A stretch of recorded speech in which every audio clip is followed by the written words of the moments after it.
Hey guys, Joe here with 23 Plus, and I got some leather rolled out in front of me because in this video we're going to talk about the best leather to carve and stamp, how to order it, what it means with the grading and the weights, and where you can get it from. So let's check it out. Alright, typically you're going to hear about two types of leather. Chrome tan, which is a chemical tan process that takes days, or veg tan, which is more of a natural tan process with tree bark and such, that this process is going to take weeks. But this veg tan is the tooling leather we're going to be talking about today. Veg tan is going to come in different weights, and that's going to be referred to in ounces. This right here, this is a kind of a mid-range leather. This is an 8-9 ounce. This is what I tool like my belts on. This here, you can see is quite a bit thinner, a little more flexible. This is a 3-4 ounce. This is what I use to line my belts with. Now leather's going to come from a 2-3 ounce all the way up to a heavy skirting leather, which is like a 13 to 15 ounce. But that 8-9 ounce is a really nice mid-range, even your 5 and 6 for a lot of your small projects for crafters. Now the most common way to order a hide is going to be in a full side. This is going to be, let's look at the parts of this hide. You're going to be looking at the middle of the back, right up there. So that cow is split to two sides. Then this is going to come and narrow up here, and this is going to be up in the neck of that cow. Moving back, you get into the butt of that cow, and then down along here, you're going to be looking at the belly. Now, what part do we want to tool? For me, I build a lot of belts. The prime area on this hide for me in belt making is going to be across the back and down into the butt. So that's where I build a lot of my belts off of. You can also order leather in what's called a double shoulder. Now that's going to be split right along here, and that's going to go all the way across to the next side, so you get both shoulders, hence a double shoulder. The belly area, that's not going to tool very well. When you look at tooling and stamping, this is going to be a lot softer, spongier. It's that leather that's down around that belly of that cow. It has a lot of stretch to it. Now, if you're talking about molding around things, that's where that belly is going to come into play. But for tooling, your stamping, your carving, that sort of thing, we want to stay up out of that belly and more towards your back of that cow. That's going to be a lot higher quality leather when it comes to actually tooling and carving that. Let's talk for a minute about grading the leather, because you're going to hear about the grade of leather. That's going to come A, B, C, D. Those are the grades that you get. Now, that grading system is looking at how clean that hide is, what blemishes are in the hide. So your A grade, that's the top of the line.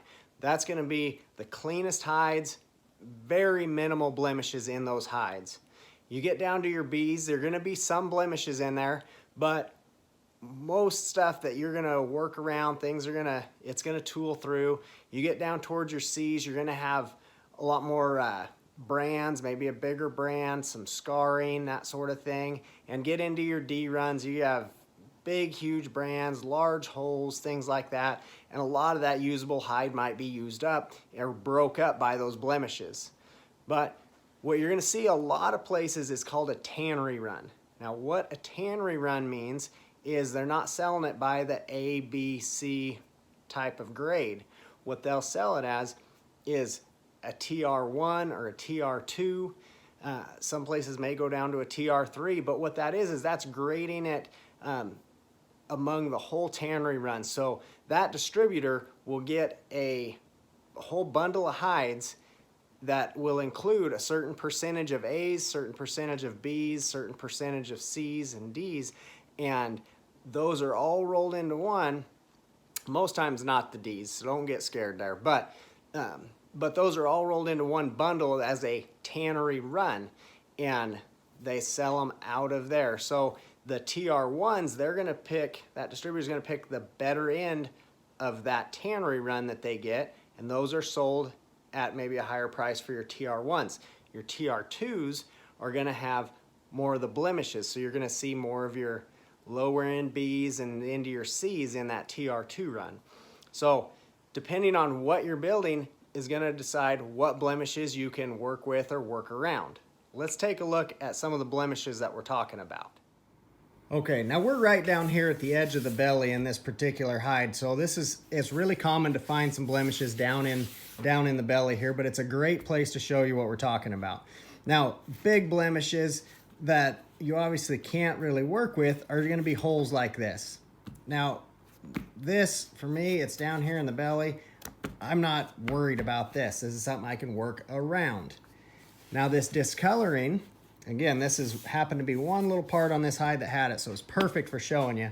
But this discoloring is something that could cause an issue. I wouldn't want to be using this on a really nice product because I'm not sure how well that little section would be dying. Now, we get into here, some of these wrinkles and whatnot. Anything that you can reach your hand under and feel like it's a cut through there, that can be an issue. But we get into some of our wrinkles up in here. You can see some of these that are really light through there. That's not deep wrinkles that go through there. That stuff you can tool through. So overall, as I look at this, after I back up here, really clean hide. We only have to get right down in that belly to start looking at some of those blemishes. All right, for the big question, what is the best leather to carve and stamp? Okay, this veg tan leather that we've been looking at, this is what I go to. It's my #1 recommendation, and it is widely recognized as the best leather to carve and stamp, and that's Herman Oak leather. Okay, what is Herman Oak leather? Herman Oak is actually a tannery out of St. Louis, and I'm not sure what kind of magic they run when they do their tanning, but this stuff is awesome. This leather carves like butter. The burnish that you get, as long as you have your moisture right in your leather, is going to be a nice deep burnish that's going to stay in your leather there. So it is by far my #1 recommended leather, the Herman Oak leather. Next question is, where do I get Herman Oak leather? There's lots of different distributors for Herman Oak. Most of your higher quality distributors are going to carry Herman Oak. With distributors, things you're going to be looking at sometimes it could be shipping time, depending on where you are in the country. One distributor I would recommend is Weaver Leather Supply. There's going to be a link in the description. It'll take you right to their website. And there's a few reasons why I say Weaver. #1, they have a super easy online ordering process. #2, they have great customer service and 100% guarantee. So if you don't like your leather, ship it back. They'll send you a new hide. Next reason is free shipping on orders over $100 on qualifying orders for domestic shipping. So who doesn't like free shipping, right? They also have small pieces available. So a lot of places you're going to see just either sides available, the full side that we're looking at, or a double shoulder. But a lot of times, maybe if you're not carving a whole lot, you just have a few small projects to do, you just want to try out some Herman Oak. You're just looking to make that investment and step up into that good leather. Well, you can get small project pieces from Weaver, and you're going to pay a little more per square foot. The price is going to be higher when you buy a smaller piece, but you can get a small piece for your project and not have a whole side that you have to deal with, come up, have extra leather laying around, or make that extremely large investment to start with. So by buying a whole side, you're going to spend less per square foot, but more overall compared to the smaller pieces. But that makes it really nice with Weaver for smaller crafters or not guys that aren't tooling a whole lot to be able to get those smaller pieces. And lastly, they've also agreed to give you, my followers, a 10% discount on anything you order. So you can use promo code JOE10, JOE10, and that will save you 10% on your whole order. And that's any of your leathers, tools, machines, all that stuff. So that's why I recommend weaver there. So again, check out that link in the description, and that'll take you right there. I hope this answered some questions that you have about your tooling leather. If you like this, found value in that, be sure and hit the like button. Also subscribe to the channel so you don't miss out on future videos with lots of how-tos and what to do's and maybe what not to do's. So take care.